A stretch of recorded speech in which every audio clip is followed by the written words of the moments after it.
Hi, Philip Griffith here again, and now we're down to 8 weeks before Christmas.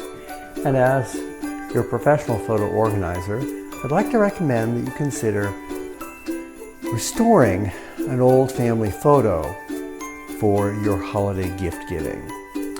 If you have or have found an old photo or have relatives who said, "Oh, I remember that picture of our parents or grandparents or the three of us when we were kids," but when you find that photo, it's been faded from the sun, it has tears or cracks in it, having it restored and then being able to give that as a gift is priceless.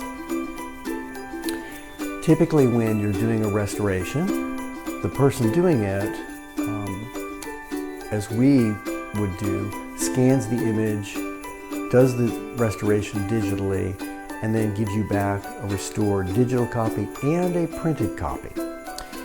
So, hope that helps with your gift-giving ideas.